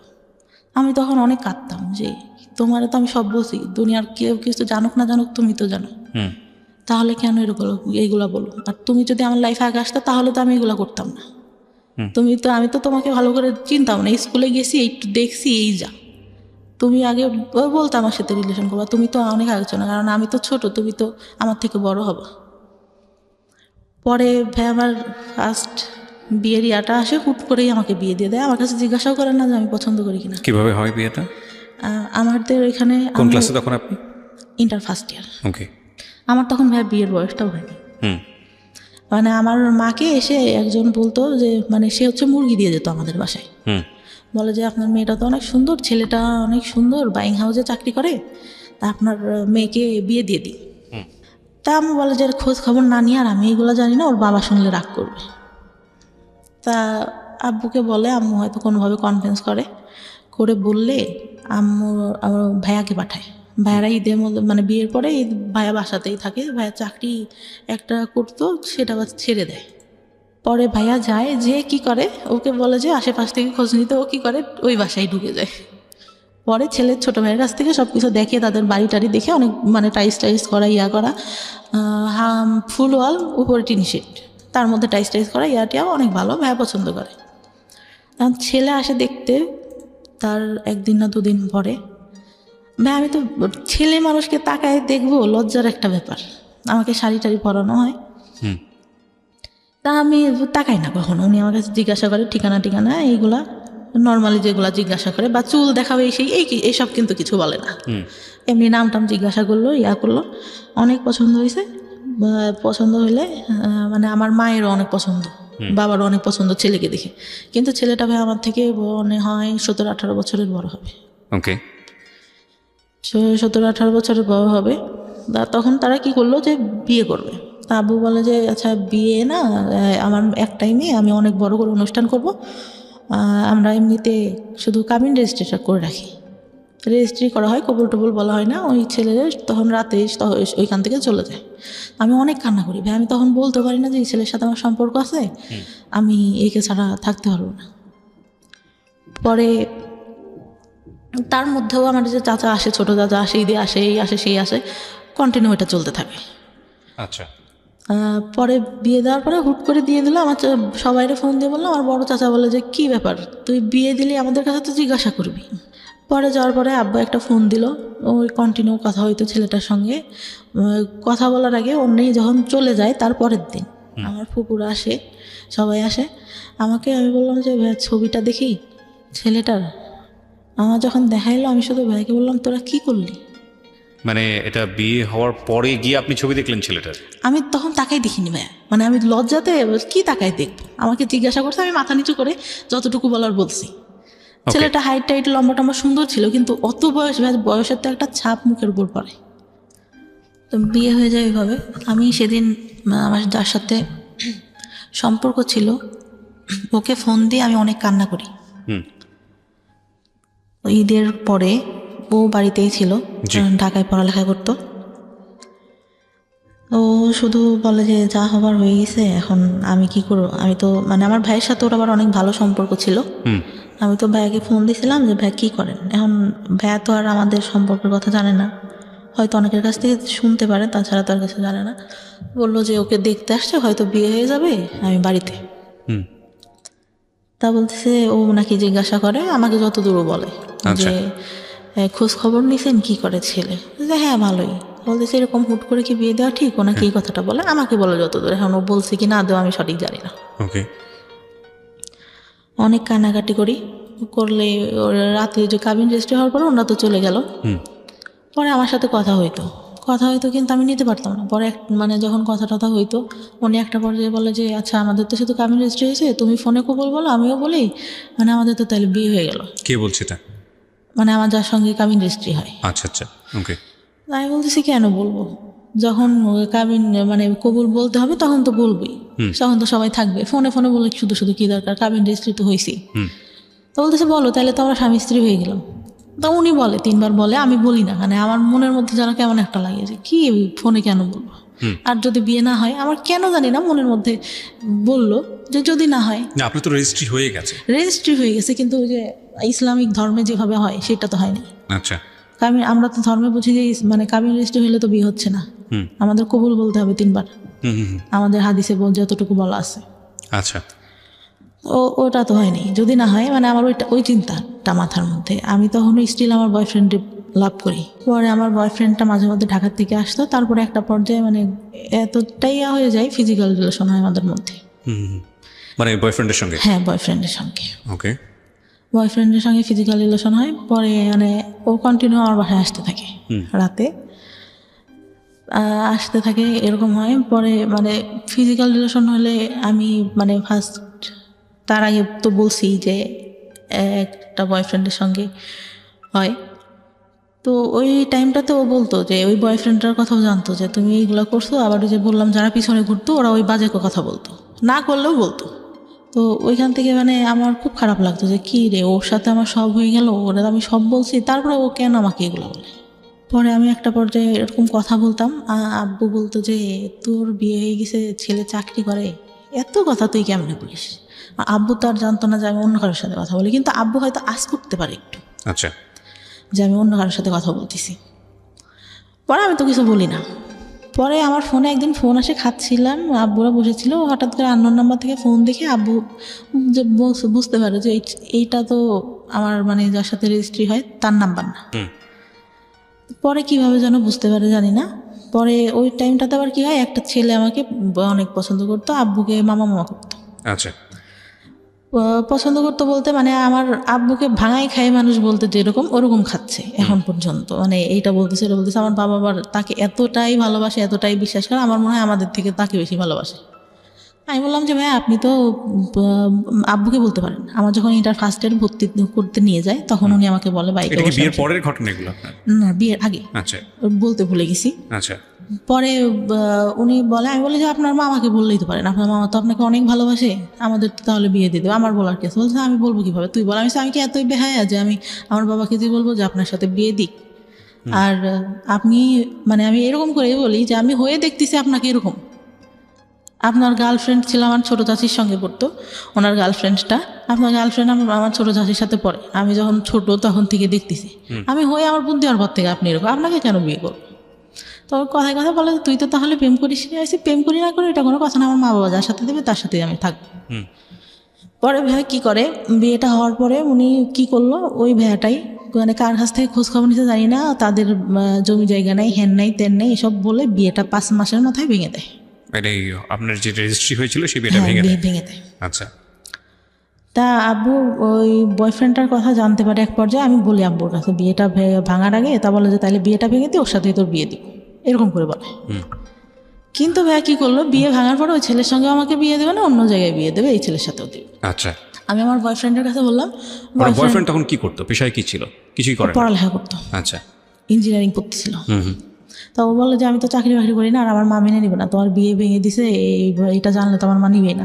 আসলে ভাই কথাটা ছিল হচ্ছে আমার যতটুকু দরকার ছিল ও তো আমার কাছ থেকে পাইছে, আমাকে কেন বিয়ে করবে, আমার যতটুকু ধারণা এখন বুঝি। পরে আমি অনেক কান্না করতাম যে আমি আব্বুকে বললাম তোমার কথা, তুমি এখন এইগুলো কেন বলো? বলছে আমার পক্ষে সম্ভব না তোমাকে বিয়ে করা, আর তুমি আমার ফ্রেন্ডদের সাথেও কথা বলতা, এইগুলো তোমাকে নিয়ে যখন সংসার করবো তখন মনে পড়লে আমি এটা মেনে নিতে পারবো না। আচ্ছা। তাই বলে। পরে একটা পর্যায়ে কী হলো, আমি মানে কথা বলাটা আস্তে আস্তে বাদ দিয়ে দিলাম, আর খুব মনে পড়তো, মাঝে মধ্যে কান্নাকাটি করতাম। ও মানে ভাইয়া অকথ্য ভাষায় আমাকে গালাগালি করতো। আপনার বয়ফ্রেন্ড? হ্যাঁ, এত বাজে বাজে কথা বকাবকি করতো ভাইয়া, আমি নিতে পারতাম না।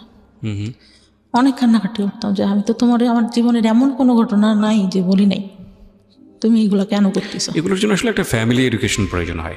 মানে বিয়ের আগে ধরনের অনৈতিক সম্পর্কে না জড়ানো, বা শেয়ারিংয়ের জায়গা থেকে আসলে কতটুকু শেয়ার করব, যাকে শেয়ার করছি সে আসলে এতটুকু আস্থার জায়গা আছে কিনা।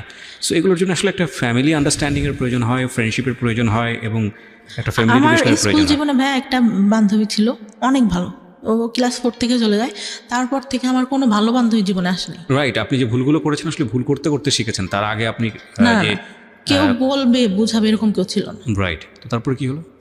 পরে একটা পর্যায়ে এরকম বাদ দিতাম, আর আমি মাঝে মধ্যেই ফোন দিলে ওরকম বাজে বাজে কথা বলতো।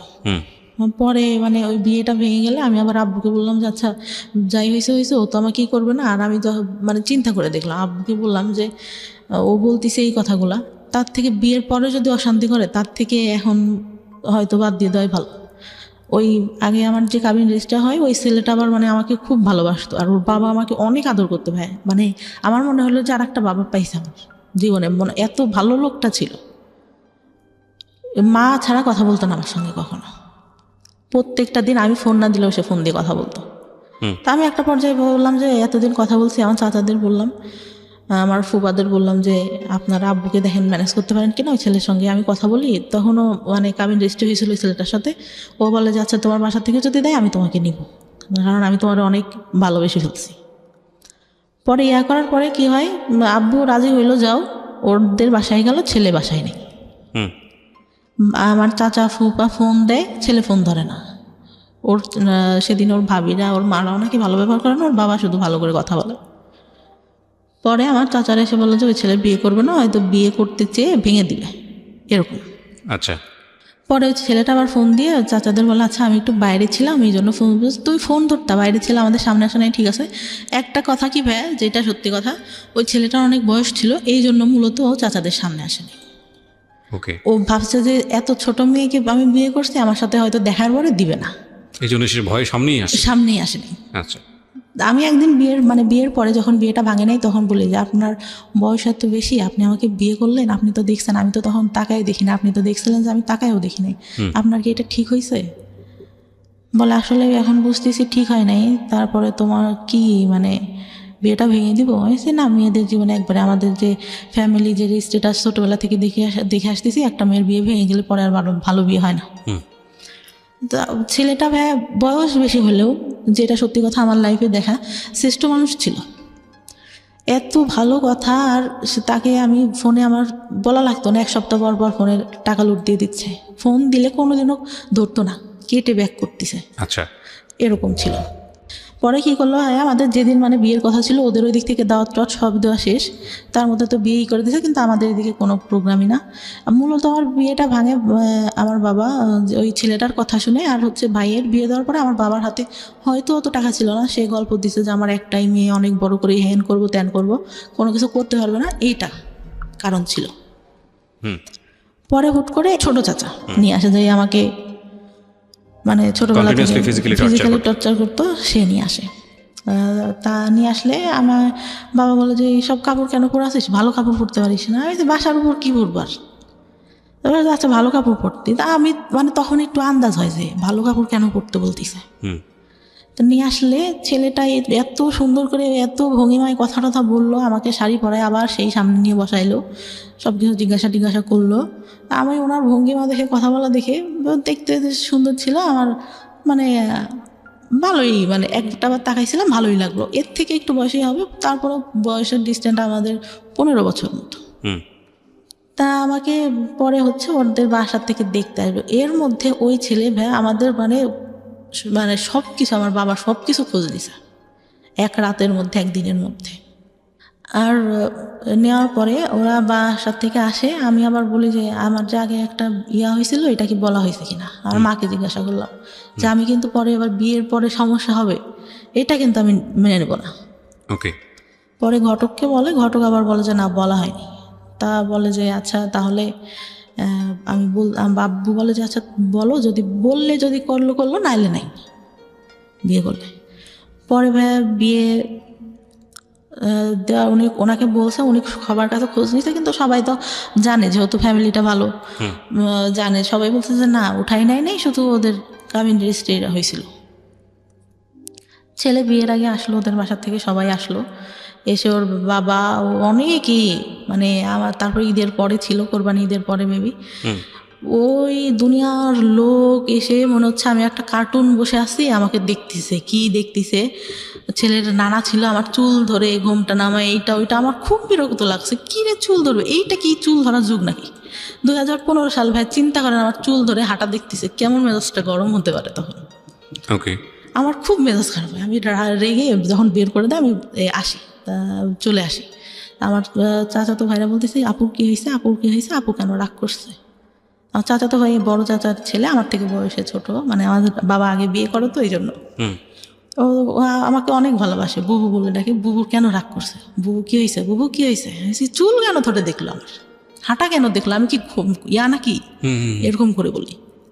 পরে তাদেরও পছন্দ হয়, বিয়ে পরে সেদিন বিয়ে পড়াই দিল ভাই একদম। আগেরটা ডিভোর্স হয়েছিল? হ্যাঁ, ডিভোর্স হয়ে গেছে, তার মনে হয় ভাইয়া 1 সপ্তাহের মাথায় আমার বিয়ে দিয়ে দিল। ডিভোর্স হলেও তো 3 মাস সময় লাগে, ওয়েট করতে হয়। হ্যাঁ, তুই কী করলো, বিয়ে দিয়ে দিল। আর আব্বুর একটু ক্ষমতা ছিল, বললাম না, একটু পলিটিক্যালি ইয়া ছিল, ওই জন্য কেউ আর কিছু বল টলে নাই, ইয়া করে নাই। কিন্তু ওই ছেলেরা নেওয়ার জন্য অনেক লোক দিয়ে খবর পাঠাইছে, ত্যান করছে, কিন্তু এদিক থেকে আমাদের এদিক থেকে কোনো কথা ইয়া হয়নি। তা আমি একটা সময় মানে আগের যে ছেলেটা ছিল ওকে বলছিলাম যে তুমি যদি চাও আমি কিন্তু চলে আসবো, কিন্তু সে নাচরবন্ধ অনুষ্ঠান করতে হবে, হ্যান ত্যান এটা সেটা। আবার তাদের চিন্তা ছিল কিছু দেবে না। পরে এর সাথে বিয়ে হয়ে গেল, সেদিন বিয়েটা একদম পড়াই দিল। বিয়েটা পড়াই দেওয়ার পরে ছেলের কথার ভঙ্গিমা এটা সেটা, সে ডিপ্লোমা কমপ্লিট করছে, সে বললো যে আমি বিএসসি কমপ্লিট করছি। মিথ্যা কথাটা পুরাই বললো যে টাউনে জায়গা আছে ওইখানে বাড়ি করবো, এইটাও পুরা মিথ্যা কথা। জায়গা কিছুই মানে এমনিতে গ্রামে জায়গা জমি আল্লাহর রহমতে ভালো আছে, কিন্তু ওইগুলো মিথ্যা কথা। কারণ ওদের যে বাড়ি টাড়ি দেখলে তো বিয়ে দিবে না। আমার চাচা কিন্তু দেখে আসছে ভাই, কিন্তু সে মানে বাড়ি কেমন, এটা কেমন, এটা কেমন কিছুই বলে নাই। বলছে ভাই ছেলে ভালো চাকরি করে, ভালো দেখতে, বাড়ি জমি জায়গা যা আছে অনেক ভালো। বিয়ে হওয়ার পরে তার সাথে উঠাই নাই তখন, এমনিতে বিয়ে হলো, ছেলে থাকলো রাতে, সব কিছু জিজ্ঞাসা করলো যে বিয়ে হয়েছিল, কোনো কিছু হয়েছে কিনা, এটা সেটা। আমি বললাম না, বিয়ের আগেই তো বলছি যে শুধু কথাই হইতো, আর কোনো কিছু না। আর ছেলেটা হয়তো ওইরকম ছিল না যে দেখা করবে বা হ্যান ত্যান। পরে সারা রাত গল্প টল্প করলাম, করার পরে মানে ভাইয়া যে বলে না যে মানে হাজব্যান্ডের কাছ থেকে একটা ভালো কথা বা ভালো কিছু, সে প্রথম অনেক ভালো কথা বলতো, ভালো ব্যবহার করতো। আমি ফার্স্ট যখন ঢাকায় আসলাম, একা আসলে চাকরি করতো, একটা বাসায় এসে একা থাকতো, তার ফ্রেন্ডের সাথে একটা বিজনেস করতো, এক পাশে হচ্ছে তাদের জিনিস থাকতো, এই কসমেটিক্স এটা সেটা, আর এক পাশেও থাকতো। কি হয় ভাই, আমাকে একটা ফোন গিফট করে, ফোনটা হারাই যায়। বাস থেকে যখন নামবো গাবতলিতে, আমার ব্যাগে ধাক্কা লাগে বাসের মধ্যে থেকেই। আমি ভাবি যে হয়তো সিটে লেগে ধাক্কা লাগছে। তখন আমি বাইরে নেমে দেখি আমার ব্যাগের মধ্যে ফোন নাই, তো নাই, ফোন দেওয়া হচ্ছে, ফোন বন্ধ। তখন বুঝতে পারছে, বাসায় এনে বললো যে আমি অনেক কষ্ট করে সব কিছু করি এইরকম। আমি অনেক কান্না করতেছি যে আসলে আমি তো ইচ্ছা করে করিনি। আমার আব্বু ফোন দিছে, কী হয়েছে, ফোন বন্ধ কেন, ফোন হারাই গেছে, ওর সাথে কথা বলতেছে। আমি না, আব্বুকে রাগারাগি করবো, আমি বলবো না, আমি কথা বলবো না। তো আমি অনেক কান্না করি, কিন্তু ও এইভাবে বলে, আমার খুব মানে খারাপ লাগে ভাইয়া, যে আমি তো ইচ্ছা করে ফোনটা হারাই নাই, এইভাবে কেন বলতেছে। আর ওর মানে বিয়ের প্রথমে এত ভালো কথা, আমি এসে ঢাকায় এসে দেখলাম পুরাই উল্টাটা ভাইয়া, পুরা উল্টা, মানে একদম মানে মনে হলো আকাশ থেকে আমি পাতালে পড়ে গেছি, এটা কি। পরে উঠাই নিল মনে হয় প্রায় 6-7 মাস পরে। উঠাই নেওয়ার পরে আমাকে যেরকম মানে ইয়াতে আমি পার্লার থেকে সেজেটে আসলাম, এই বউটু সেজে এত সুন্দর করে আসলো। সে আমার সাথে এতদিন যে সংসার করছে, সে বিয়ের দিন সে এমন ভাব করতেছে যে আমার প্রথম দেখতেছে। আমার খুব বিরক্ত লাগতেছে, আমি বসে বসে খুব ফুল দিছি রাগে, কি রে বিয়ে হয়ে গেছে আগের থেকে চেনা জানা, সে এমন একটা ঢং করতেছে যে আমার এই ফার্স্ট দেখলো এটা সেটা। তার মধ্যে আবার ক্যামেরাম্যান এরকম করে তাকাইতে বলতেছে। আমার আবার একটা জিনিস একটা কেউ যদি বলতো বুঝতে পারতাম, একটাবার বললো যে এইটা এরকম না, এরকম করো। সে কি বললো, বিয়ে তো প্রথম করতেছি এই জন্য আসলে বুঝি নাই কিভাবে, ক্যামেরাম্যান বলতেছে, সে বুঝতেইছে না কি করতে হবে, তাকাইতে হবে কিভাবে, কি বিয়ে তো ফার্স্ট করলাম, আগে তো আর একটাও করি নাই, কিভাবে বুঝবো। আমার ওই কথাটা খুব খারাপ লাগে, কী রে এই খোটা দেওয়া শুরু করলো এটা না কেমনি কি। কথায় এই কথাটা আসতেছিল। অনেকেই হয়তো নোটিস করে, আমি নোটিস করি নাই, বিয়ের পরে ইয়া করি। তারপরে যখন নিয়ে গেল ভাইয়া, চারপাশে জঙ্গল, মাঝখানে মাটির পথ, আমাকে নিয়ে যাচ্ছে, আমি মানে সন্ধ্যা কি কই নিয়ে যায় আমাকে, এটা কই আসলাম। যখন ওদের বাসার সামনে যে নামালো ভাইয়া, আমি পুরা মানে আমি মানুষের বলে না বেশি কষ্টে হাসি পাই, আমি হাসতেছিলাম। কি এটা কি থেকে নিয়ে আসলো, হাফ ওয়াল, একটা ফুল ওয়াল, 2টা রুম, একটা হাফ ওয়াল টিন শেড, মানে এমন আগেকার যুগের একটা বাড়ি, এতটুকু ঘর, এটি কই আসলাম আমি। তো তখন আমার মনে সান্ত্বনা দিচ্ছি, তখনও জানি যে ওদের টাউনে জায়গা আছে, ওইখানে বাড়ি করবে। আচ্ছা, তো ওইটা বলে মনে সান্ত্বনা দিচ্ছিলাম, না জায়গা জমি আছে, বাড়ি করবে, এখানে থাকবে না, তো এখানে বাড়ি করে কি করবে, হয়তো এটা। পরে ভালোই থাকলাম ওইখানে 2 দিন। পরের দিন অনুষ্ঠান করলো, পরের দিন যাইতে দিল না, 2 দিন পরে আবার বাবার বাড়িতে আসলাম, ওর বোনরা আসলো সাথে। বিয়ের পরে কি হলো, আমার গেছি, আমার যে গয়নাটা দিছে, আমার ছোট ননদ দেখে বলে, কি গয়না দিছে, দেখতে ভালো না, এই আমাদের বাসা থেকে যেটা দিছে অনেক সুন্দর। তারপরে আমি তো মানে আমার মন খারাপ, আমি বললাম যে আব্বু বলছে যে আমার তো একটাই মেয়ে, তো তোমাকে আমি ভালো করে বানাই দেবো, এখন তাড়াহুড়া করে এইটা ওদের কাছে ছিল এটাই এনে দিছি ওকে। বলি। পরে ওর আবার চাকরিতে তো ছুটি ছিল না, 1 সপ্তাহ পরে আবার যায়, গেলে আবার শ্বশুরবাড়িতে আসলাম। তার মধ্যে লাগলো ঝামেলা, কি মাছ কুটতে দিছে ভাইয়া। জীবনে যে আমি কোনোদিনও আমার ছোটোবেলা থেকে আমি জীবনে কোনোদিনও আমি নিজে মনে পড়ে না হাত দিয়ে ভাত নিয়ে খাইছি। শীতের দিন ভাবে এত অলস ছিলাম, শীত লাগবে হাত দিয়ে ভাত খেতে গেলে আম্মু খাওয়াই দিতে হবে, নাহলে রাতে সেদিন খেলাম না, শুয়ে পড়লাম এরকম। তো মাছ কুটতে দিয়েছে, ছোটো মাছ ভাই, আমি এত আস্তে আস্তে আস্তে আস্তে কাটতেছি, আমার ননদটাও কাটতেছে। তো বলতেছে যে এত আস্তে আস্তে মানুষ মাছ কাটে, আমি বলতেছি আমি তো কখনো করি নাই, এই তো করতেছি এই বেশি। তো আমি বাসায় এসে মানে আমার কোনো কাজই পছন্দ হয় না ভাই। তো আমি খুব মানে আমার খুব খারাপ লাগতেছে, আম্মুর কথা মনে পড়তেছে, কান্না করতেছি যে আমার এটা কী দিল, কী দেখে বিয়ে দিল। পরে ওদের একটা খালু থাকে, ওদের সাথে আবার ওর টাকা দেয়, ওদের সাথে আবার ঝামেলা হয়। তা ওই খালুটা মানে বিয়ের দিন আমার চাচাকে নাকি করে বলে যে বিয়ে তো দিলেন, পরে বুঝবেন মজাটা কেমন, এরকম বললো। আমরা তখন আমার চাচা, ছোট চাচা কিছু বলে নাই তাকে।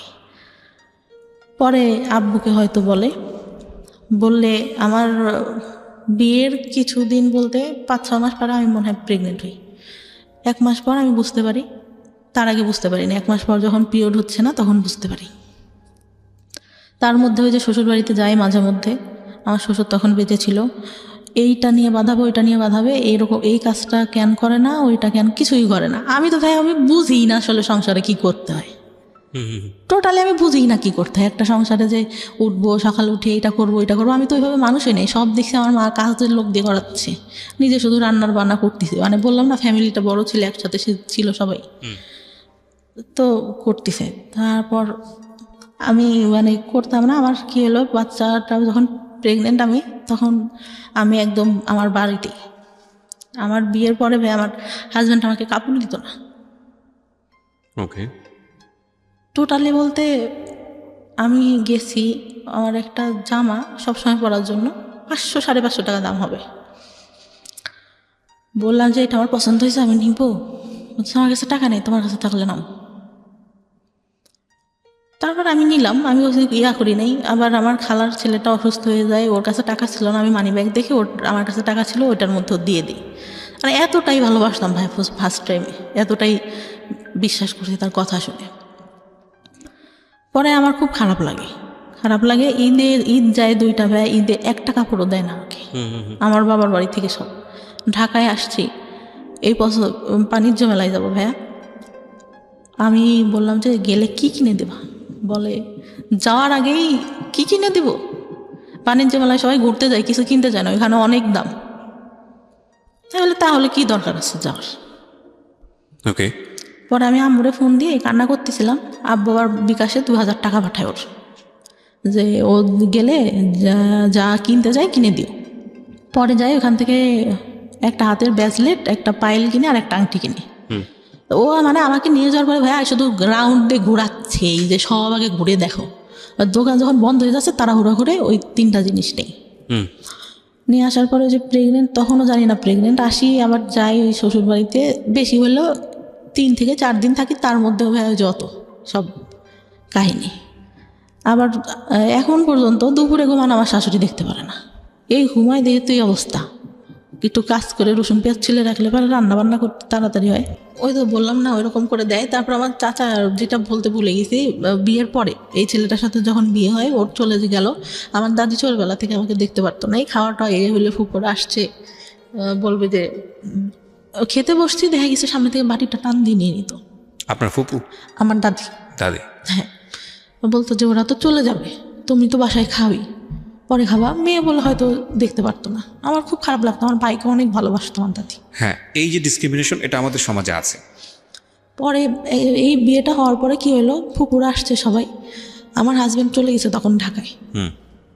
আমি ঘুম থেকে উঠছি, আমার অনেক গলা ব্যথা, আমার টনসিলের প্রবলেম এখনো, মাঝে মধ্যে ফুলে টুলে যায় একদম, কথা বলতে সমস্যা হয়, কথা বলতে পারি না। তা খেতে গেছি, আমার ভাবি আমার ভাইকে অনেক ভালোবাসে আমার দাদি। আমি খেতে গেছি, মাংসর বাটিটা সামনে আছে, আমি ডাল নিয়ে মাংসটা নিতে গেছি, উনি কোত্থেকে এসে বাটিটা টান দিয়ে সামনে থেকে নিয়ে নিয়েছে, মানে ধরিও নাই আমি।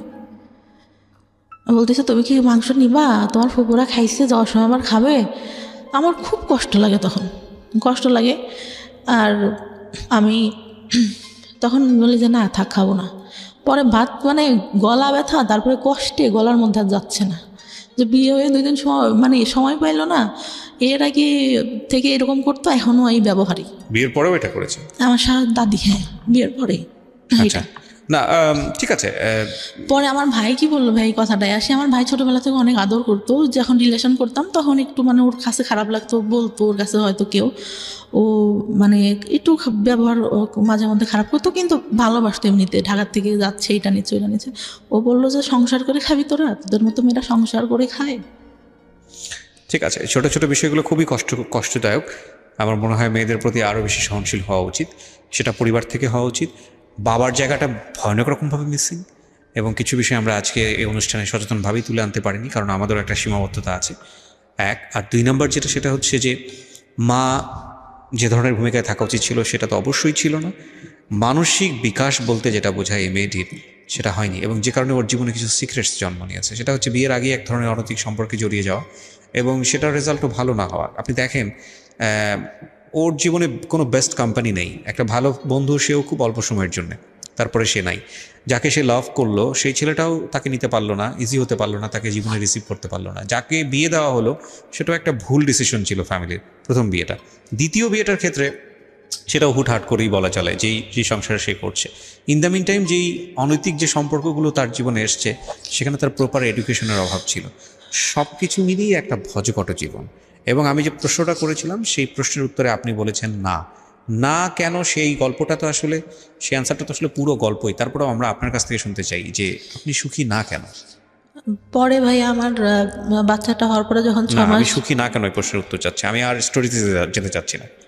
সুখী না কারণ আমি কাজ করি এখন যতটুকু পারি, তারপরেও আমার শাশুড়ি এইটাইভাবে রান্না করে খায় না, এটাই আমি জানি ধরেন রান্না আপনার করে খায়। দৈনন্দিন জীবনে অনেক ধরনের প্রবলেম আছে, সে কারণেই আপনি অসুখী। কিন্তু আপনার জীবনের কি কোনো স্বপ্ন ছিল? হ্যাঁ হ্যাঁ, কি স্বপ্ন ছিল?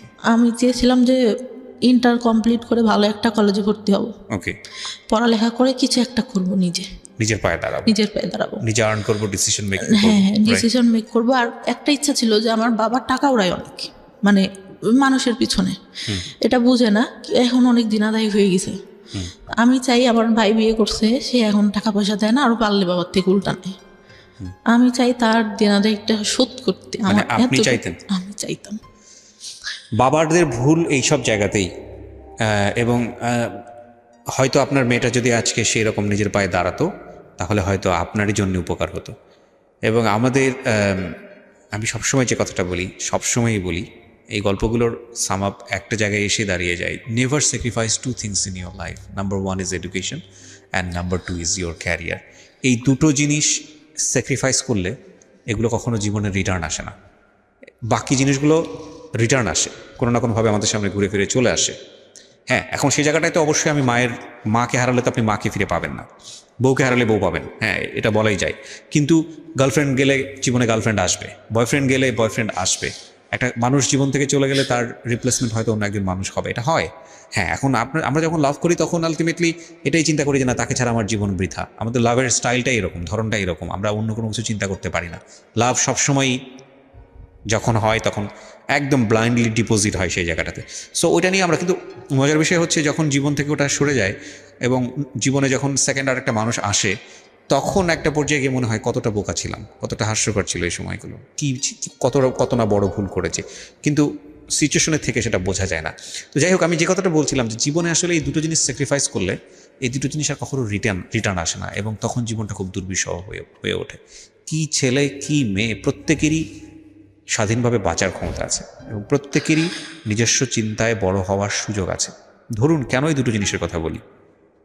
এই মেয়েটি তার সংসার জীবনে সুখী না, এই মেয়েটি তার পারিবারিক জীবনে সুখী না, এই মেয়েটির একটা বাচ্চা আছে। এই মেয়েটির যদি অন্তত ডিসিশন মেক করার ক্ষমতা থাকতো, যে পৃথিবীর কোনো জায়গা থেকে সে সুখী না, কিন্তু তার ডিসিশন মেক করার একটা ক্ষমতা আছে, অন্তত ওই জায়গাটা সে সুখী হতে পারতো। আর ডিসিশন মেক করার ক্ষমতা তখনই থাকে যখন একটা মানুষ আর্ন করে, যখন একটা মানুষের আয় করার ক্যাপাসিটি থাকে। যে মানুষটার আয় করার ক্যাপাসিটি থাকে না, সে মানুষটার ডিসিশন মেকিং করার ক্ষমতা থাকে না।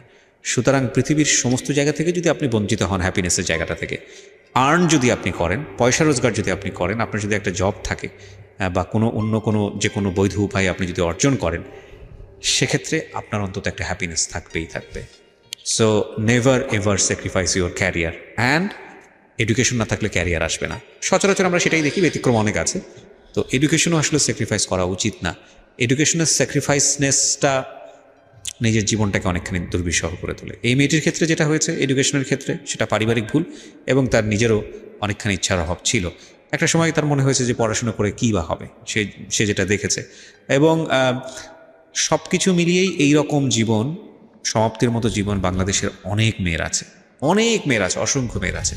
কিন্তু একটা কথা হচ্ছে যে আমরা আসলে সুন্দর দিনের স্বপ্ন দেখি, আমরা আগামীকাল নিয়ে পজিটিভ ভাবতে চাই, আমরা বেঁচে থাকি ভালো কিছুর জন্য। আমরা প্রতি মুহূর্তে স্বপ্ন দেখি আমাদের জীবনটা অনেক সুন্দর হবে, যে কারণেই আমরা বেঁচে থাকি। আমরা বিশ্বাস করি সৃষ্টিকর্তাতে এবং একই সাথে আমরা বিশ্বাস করি আমাদের ভাগ্যে ভালো কিছু অপেক্ষা করছে। যে কারণেই সমাপ্তিরা এত স্যাক্রিফাইস করেও তাদের সন্তানদের মানুষ করেন এবং ভবিষ্যতের